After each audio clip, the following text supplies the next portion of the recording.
These are just taking up space, Amanda sneered, gesturing to the empty shelves in my bedroom where my mother's gifts had once stood. I did you a favor, really. Time to stop living in the past. My name is Sophie Matthews, and at 21, I just discovered my stepmother had thrown away every gift my late mother had left me.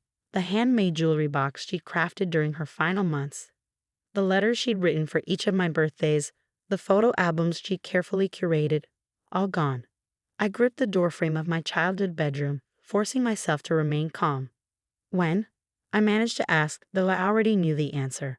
It had to have been during my final exams when I couldn't come home for 3 weeks. Last Thursday, Amanda said, examining her perfectly manicured nails. The garbage collectors took everything. Your father agreed it was for the best. You need to move on, Sophie. It's been 5 years. 5 years since cancer took my mother. 5 years since Amanda swooped in to help my grieving father. 4 years since their rushed wedding. And now, standing in my stripped-down bedroom, I felt a strange sense of calm. Because what Amanda didn't know, what she couldn't know, was that I'd been expecting something like this. Thank you, I said quietly, watching confusion flicker across her face. She'd expected tears, pleading, maybe even anger. Instead, I smiled. Thank you, she repeated, thrown off balance by my reaction. Yes, thank you for showing me exactly who you are. I walked to my closet, pulling out my laptop bag. Is there anything else you've thrown away while I was gone? Any other favors you'd like to tell me about? Amanda's eyes narrowed. Don't take that tone with me. I'm your mother now. Stepmother, I corrected firmly, and you've never let me forget it. The memory of my real mother's last days flooded back. She'd been so weak, but her mind had remained sharp. Sophie, she'd said, holding my hand, I know you better than anyone. You're smart like me. You see things others miss. Promise me you'll use that gift. I had used it. I'd watched Amanda for 4 years, noticed how her eyes lingered on my mother's things, saw the way she'd accidentally break or misplace small mementos. I prepared for this moment meticulously. Your father supports my decision, Amanda said, lifting her chin. He agrees it's time for you to grow up. Where is Dad? I asked, though again, I knew the answer. Business trip to Chicago. He'll be back next week. She smiled, probably thinking she had me cornered. No witnesses, no immediate backup. I nodded, pulling out my phone. Perfect timing, as usual. I started typing a message. What are you doing? Amanda demanded, her confidence wavering slightly. Texting Mrs. Harrison, you know, our next-door neighbor. The one who helped me pack up all Mom's most precious gifts last month. I watched the color drain from Amanda's face. The one who has everything safely stored in her basement. You're lying, Amanda snapped, but her voice trembled. Am I? Mom always said I was smart like her. Did you really think I wouldn't notice how things kept disappearing? How you'd test the waters by throwing away smaller items? I showed her my phone screen, where Mrs. Harrison had already replied with a thumbs-up emoji. Amanda's perfectly composed facade cracked. Your father will be very interested in the documentation I've kept, I continued calmly. Every missing item, every accident, all carefully noted and photographed. Mom taught me the importance of keeping good records. I walked to my desk, opening the bottom drawer. She also taught me about backup plans. I pulled out a sealed envelope, my mother's handwriting clear on the front. For Sophie, open when you're ready. Amanda's eyes fixed on the envelope. What is that? Something Mom left me. Something you couldn't throw away because you didn't know it existed. I tucked the envelope into my bag. I've been waiting to open it until I was sure, really sure, about what kind of person you are. Thank you for making that crystal clear today. The look on Amanda's face shifted from shock to fear. She knew she'd miscalculated, but she didn't know how badly. Not yet. Sophie, she started, her voice taking on the sickly sweet tone she used when trying to manipulate situations. I was only thinking of your well-being. Those old things were holding you back. Save it?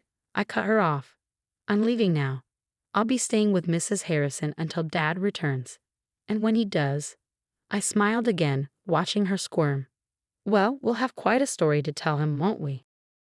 As I walked out of my childhood home, Amanda called after me, her voice tinged with desperation.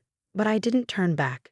My mother had taught me many things before she died, but perhaps the most important lesson was this. Sometimes the best revenge isn't immediate confrontation, but careful preparation. I patted my bag, feeling the envelope inside. Whatever Mom had left me in that letter, I knew now was the perfect time to find out. Amanda had just played right into my hands, thinking she was destroying my mother's legacy. Instead, she'd given me exactly the opening I'd been waiting for. Mrs. Harrison was already on her porch, waiting for me with a knowing smile.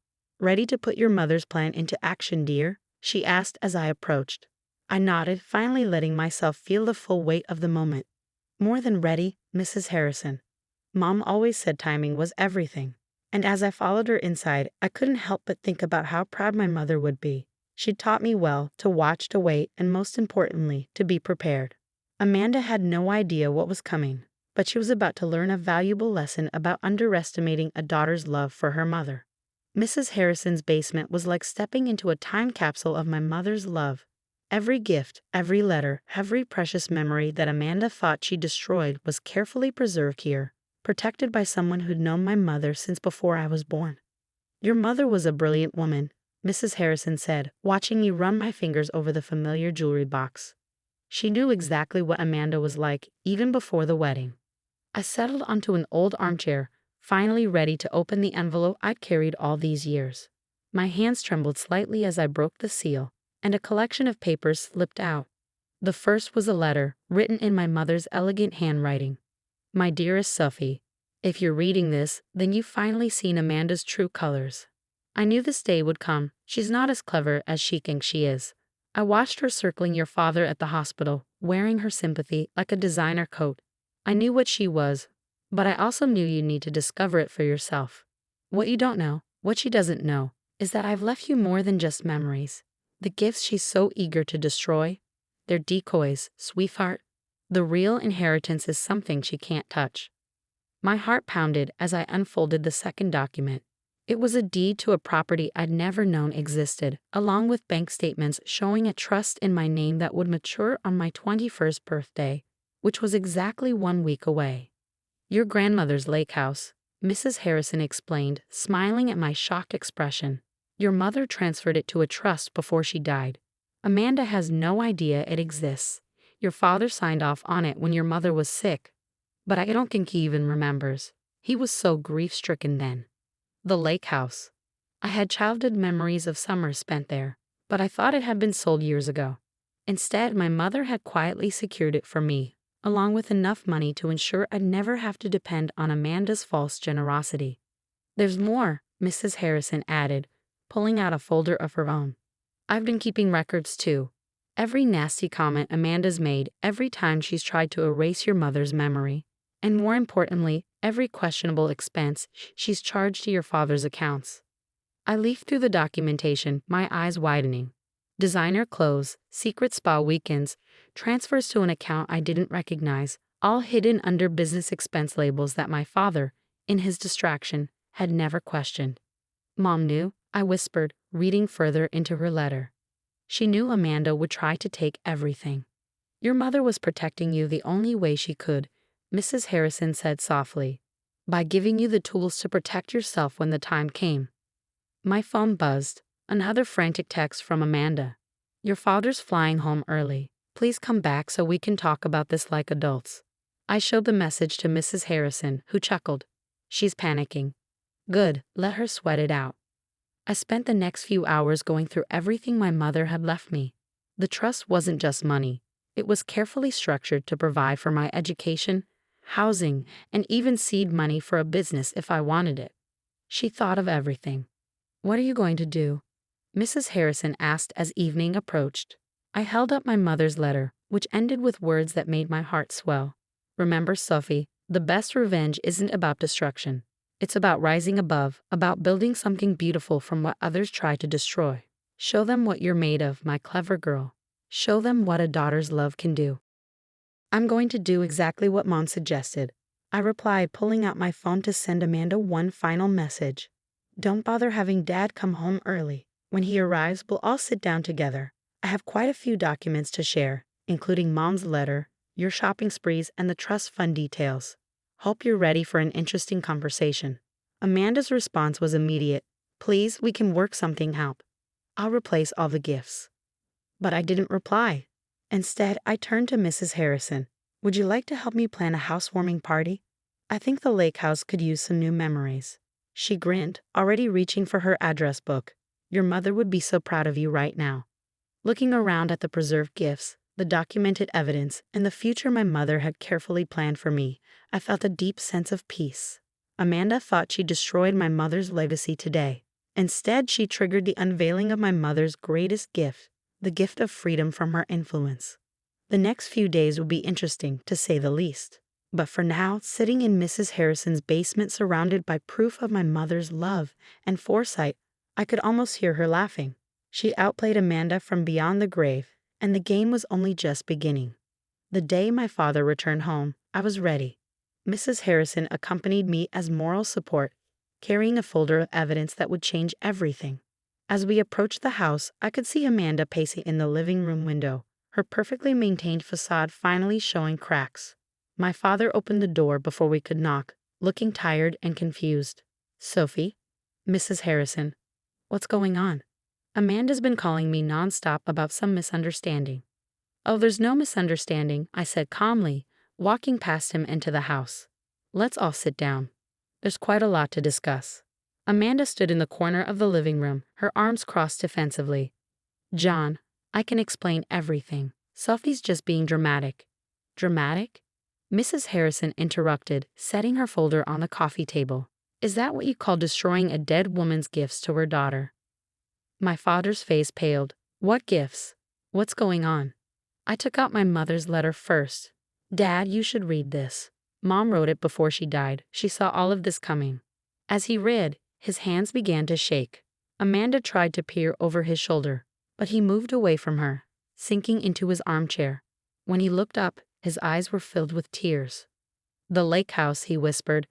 I completely forgotten about signing those papers. Your mother said it was important, but I was so lost back then. That's right, I said softly. And while you were lost, Amanda was busy planning. Should we show him the expense reports, Amanda? The secret account? The designer shopping sprees hidden as business expenses. Amanda's face went from pale to red. Those are lies. John, you can't believe. Everything's documented, Mrs. Harrison cut in, opening her folder. Every transaction, every hidden purchase. Your mother was an accountant, Sophie. She taught me exactly what to look for. My father spent the next hour going through everything.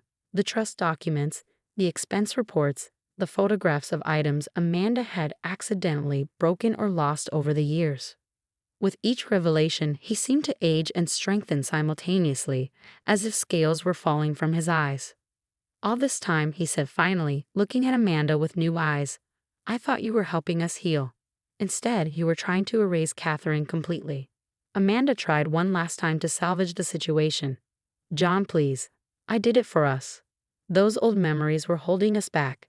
Sophie needs to move on. Stop. My father's voice was firm.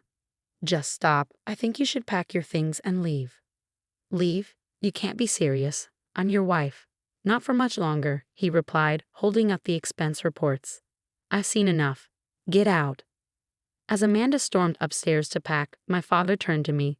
Sophie, I'm so sorry. I've been blind, and you've paid the price for it. I squeezed his hand. Mom knew this would happen. That's why she prepared everything. She was protecting us both. The lake house, he said thoughtfully. We had such good summers there. We can have them again, I suggested. I'm planning a housewarming party. Would you like to come? He smiled, really smiled for the first time in what felt like years. I'd love that. The next few weeks were a whirlwind of change. Amanda moved out, divorce proceedings began, and I started renovating the lake house. With each box of my mother's preserved gifts that we moved in, the house came alive with memories and new possibilities. The housewarming party was everything I could have hoped for. Old family friends, my father looking years younger, and Mrs. Harrison beaming with pride as she helped arrange Mom's restored gifts around the house. We even found Mom's old recipe box and recreated her famous summer barbecue. You know, Mrs. Harrison said, as we watched the sunset from the deck, your mother told me once that love doesn't die with the person. It lives on in the plans they make, the lessons they teach, and the strength they inspire. I touched the locket around my neck. one of the many gifts Amanda had failed to destroy. Inside was a tiny photo of Mom, smiling her knowing smile. She was right, I replied. Amanda thought she could erase Mom's presence from our lives, but she actually helped reveal just how deep Mom's love went. She protected us even after she was gone. My father joined us, holding a glass of Mom's favorite wine. To Catherine, he said, raising his glass.